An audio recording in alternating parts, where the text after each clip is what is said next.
राष्ट्रपति के लिए ये है पीएम मोदी की पसंद, हैरान आडवाणी मांग सकते हैं गुरु दक्षिणा।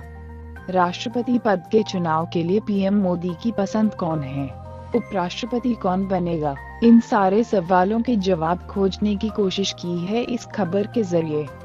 न्यू दिल्ली, अप्रैल 10। सियासी हलचल का दौर एक बार फिर से बढ़ रहा है। इस बार राज्यों के चुनावों की वजह से नहीं बल्कि देश के सर्वोच्च पद के लिए जोड़ तोड़ शुरू हो गया है। बात कर रहे हैं राष्ट्रपति पद के चुनाव के बारे में, जिसको लेकर इन दिनों चर्चा हो रही है। उत्तर प्रदेश समेत कई राज्यों में जीत के बाद बीजेपी अपनी पसंद का राष्ट्रपति चुन सकती है, लेकिन इसके बाद भी सहयोगी दलों के साथ बातचीत जारी है। एनडीए के सभी दलों को साधने की कोशिश की जा रही है। गौरतलब है कि बीजेपी को राष्ट्रपति पद के लिए एनडीए के सभी दलों का समर्थन चाहिए। यही कारण है कि बीजेपी ने शिवसेना को भी मनाने की कोशिश शुरू कर दी है। इन सब के साथ उम्मीदवार के नाम को लेकर भी चर्चा तेज हो रही है। बीजेपी के कई नेता राष्ट्रपति पद की रेस में शामिल बताए जा रहे हैं। हालांकि आखिरी फैसला पीएम मोदी ही करेंगे। उनकी पसंद का नेता ही राष्ट्रपति बनेगा। पहले हम आपको उन दावेदारों के बारे में बताते हैं जो राष्ट्रपति बन सकते हैं। सबसे पहले लोकसभा स्पीकर सुमित्रा महाजन का नाम आ रहा है। सरकार से नजदीकी और उनका महिला होना उनके लिए प्लस पॉइंट है। उनके बाद विदेश मंत्री सुषमा स्वराज का नाम आ रहा है। खराब सेहत के कारण सुषमा स्वराज पहले ही कह चुकी हैं कि वो अब ज्यादा बोझ नहीं संभाल सकती हैं। ऐसे में उन्हें राष्ट्रपति बनाया जा सकता है। इन दोनों के साथ साथ बीजेपी के सबसे वरिष्ठ नेता लाल कृष्ण आडवाणी भी राष्ट्रपति पद की रेस में शामिल बताए जा रहे हैं।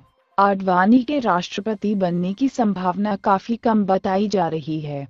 ऐसे में हो सकता है कि वो पीएम मोदी के सामने गुरु दक्षिणा की मांग कर लें।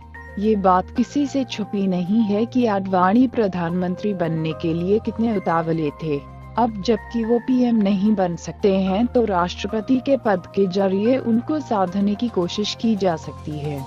हालांकि ये भी कहा जा रहा है कि मोदी कलाम की तरह किसी अनजान शख्स को भी राष्ट्रपति बना सकते हैं। राष्ट्रपति के अलावा उपराष्ट्रपति के पद को लेकर भी चर्चा है।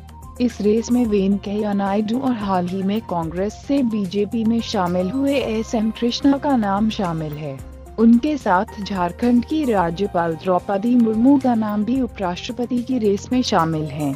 आदिवासी होने के कारण उनके पास प्लस पॉइंट है। अब आपको बताते हैं कि राष्ट्रपति के लिए बीजेपी को एनडीए के सभी दलों का समर्थन क्यों चाहिए। अपने दम पर बीजेपी अभी भी राष्ट्रपति का चयन नहीं कर सकती है। सभी दल उसके साथ हैं, लेकिन शिवसेना लगातार नखरे दिखा रही है। बीजेपी के रणनीतिकार एक वोट के लिए कोशिश कर रहे हैं। यही कारण है कि योगी आदित्यनाथ, केशव प्रसाद मौर्य और मनोहर पर्रिकर को फिलहाल संसद से इस्तीफा देने से रोक दिया गया है। बता दें कि 25 जुलाई को राष्ट्रपति पद का चुनाव होना है। इसके लिए तैयारी शुरू हो गई है। लोकसभा के महासचिव राष्ट्रपति चुनाव के लिए रिटर्निंग अधिकारी होंगे। अब देखना ये है कि प्रणब मुखर्जी के बाद राष्ट्रपति भवन में कौन नेता प्रवेश करता है। फिलहाल कयासों का दौर जारी है।